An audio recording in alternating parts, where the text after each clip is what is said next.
In this lesson, we're going to explore responsible disclosure programs. Responsible disclosure is a term used to describe the ethical practice where a security researcher is going to disclose information about a vulnerability in a software, hardware, or online service in a confidential manner to the relevant stakeholders, such as the software developers themselves or the company who created the product or service. With responsible disclosure, our goal is to allow the affected party enough time to address the vulnerability before a public disclosure occurs. So, what does responsible disclosure look like? Well, let's pretend that a security researcher just discovered a new vulnerability in a particular software application.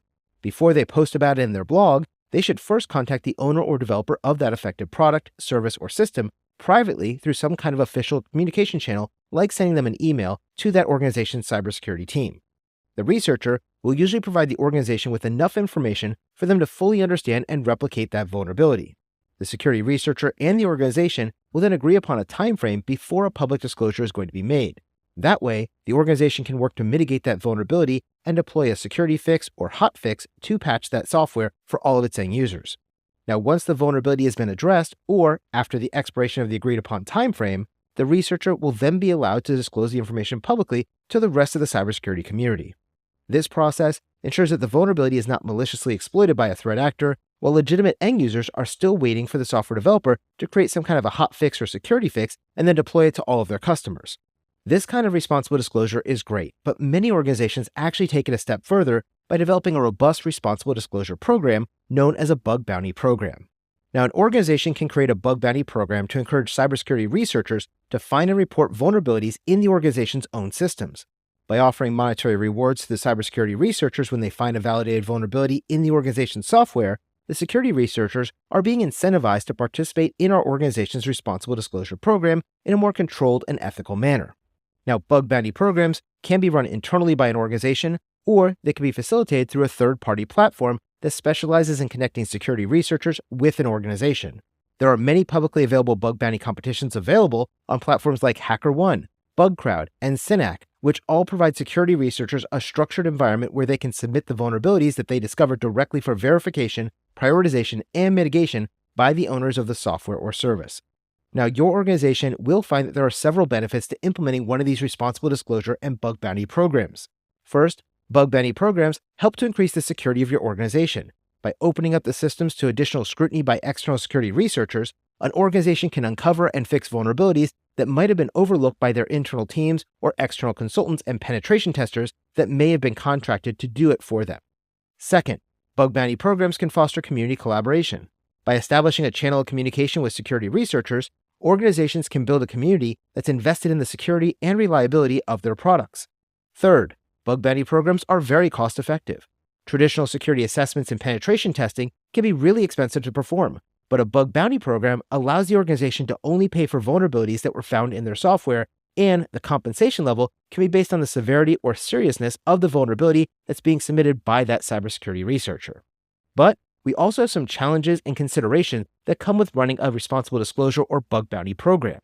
Your organization has to ensure clear communication is occurring regarding the scope of the program, the rules of engagement, and the rewards that are going to be issued to ensure your program will be successful.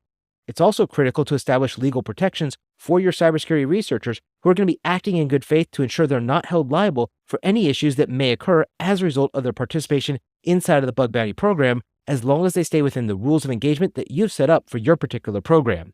So, if you want to create an effective responsible disclosure or bug bounty program, you need to make sure you're also following some good industry best practices for doing these programs. Your program must have a clearly defined scope so people know what is and is not part of your program in terms of what they're allowed to do. Also, you want to clearly tell your researchers what testing or probing is going to be allowed and on what systems.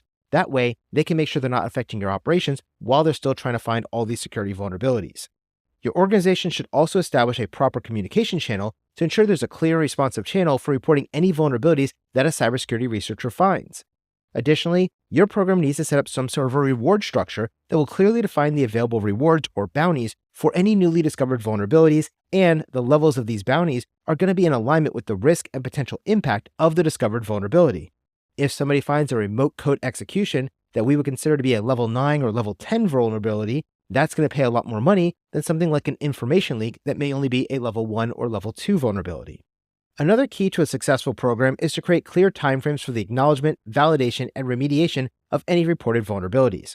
After all, if a security researcher takes the time to find a vulnerability in your system and reports it, they want to make sure they're hearing from you that you've received it, that you've analyzed it, and that they've been awarded some sort of compensation or bounty for finding that vulnerability once you verify it was a real vulnerability in your system. Also, you want to make sure you're having full transparency inside of your bug bounty program. That way, once the vulnerabilities are resolved, you can also share what you learn with others in your community or your industry so that all of our systems can become more secure over time. So remember, when we talk about a responsible disclosure, we're talking about a term that's used to describe an ethical practice where a security researcher is going to disclose information about vulnerabilities in a piece of software, hardware, or online service in a confidential manner to the relevant stakeholders. Responsible disclosure and bug bounty programs are going to represent a collaborative and proactive approach to cybersecurity by engaging with the wider security community to create a more secure and robust digital landscape. These programs can turn potential adversaries into allies by leveraging the collective intelligence and skills of the global cybersecurity community to find vulnerabilities in our organization's products and services too.